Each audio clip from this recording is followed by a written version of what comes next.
Nizami bəy, bu biraz belə absurd deyilmi? Axı biz bilmirik bizi nə gözləyəcək. Siz kitabda gələcəyi necə yaza bilərsiniz? Absurd deyil. İndi o Quranla fala baxanlar kimi deyirəm təbii ki.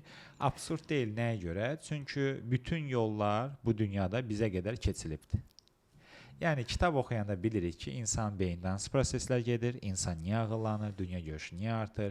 Spirtli içki hər gün qəbul edəndə bilirik ki, qaraciyər mədən nə günə düşür.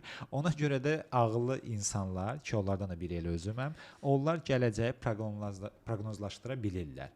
Bunun da sayəsində biz, yəni bu günə qədər işlədiyimiz, gördüyümüz boşanma halları və yaxud da evlilik problemlərində ailə dramları deyirəm ona, onlardan nəticə çıxararaq, təcrübə toplayaraq, yəni bu günə qədər 11 mindən çox insan və ailə ilə işləmişəm. Hər birindən bir dərs çıxararaq onu kitabda millətimə ötürmək qərarına gəldim. Bəs necə düşünürsüz? Bu nə qədər effektiv ola bilər? Düşünürəm ki, çox effektiv olacaq. Çünki bu günə qədər son illər, indi bilirsiniz ki, 6 ilə yaxın ki, psixologiyanı populyarlaşdırmaqla məşğulam və son 1 il yarımda da ailə psixologiyasına daha çox yönəlmişəm. Bu günə qədər evlilikdən əvvəl müraciət edən bir çox cütlüklər var ki, onların münasibəti evliliyə qədər çox sağlamlaşıb və bu gün onlar, yəni artıq bir neçə il işlədiyim insanlar var ki, onlar çox gözəl, sağlam və nümunəvi ailədirlər. Yəni effektiv birbaşa işimlə sübut etmişəm. Bəs bunu hal-hazırda tətbiq edirsiniz də onda? Bəli, çoxdan tətbiq edirəm. Sözü indi kitab halında təqdim edirəm ölkəyə. Aha. Necə düşünürsüz? Bu kütləvi çıxış olduğu üçün, yəni kütləyə çıxış olduğu üçün də burada məsəl üçün ön yarğılar necə ola bilər ümumiyyətlə? Bu nə gözləyirsiniz və ya da gözləmədiyiniz? Ön yarğılar əlbəttə ki olacaq. Yəni siz sırf kitabı nəzərdə tutursunuzsa, ön yarğılar olacaq. Yəni testlərini nəzərdə tutun, deyirsiniz testlər. Testlər deyəndə yəni daha çox sual-cavablar olacaqdı, fərdi suallar olacaqdı, cütlük sual-cavablar olacaqdı, müəyyən testlər olacaqdı, müəyyən elmi faktları onlarla paylaşacağam ki, onlar bilsinlər ki, misal üçün sadə bir misal, əslində elə də sadə deyil.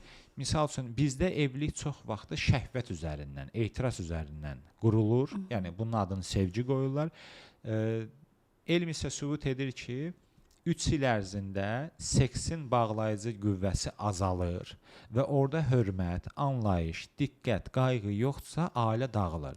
Yəni seksual həyatı olduqca yüksək və gözəl, sağlam olan cütlüklərdə digər komponentlər olmayanda o ailə dağılmağa məhkumdur.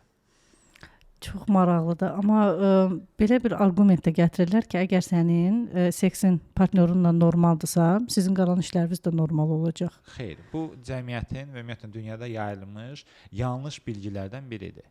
Və yaxud da deyək ki, ailədə özünü ifadə etmə imkanın yoxdursa, o ailə dağılmağa məhkumdur ya da daxilən dağılacaq. Yəni şərt deyil ki, rəsmi boşanma olsun. Bütün bu, yəni qızıldan dəyərli məlumatları öz əziz, dəyərli millətimə çatdırmaq üçün bu kitabın üzərində işləyirik. Yarım ildən çoxdur və sağ olsun, yaxın günlərdə işığınızı görəcəkdir. İnşallah.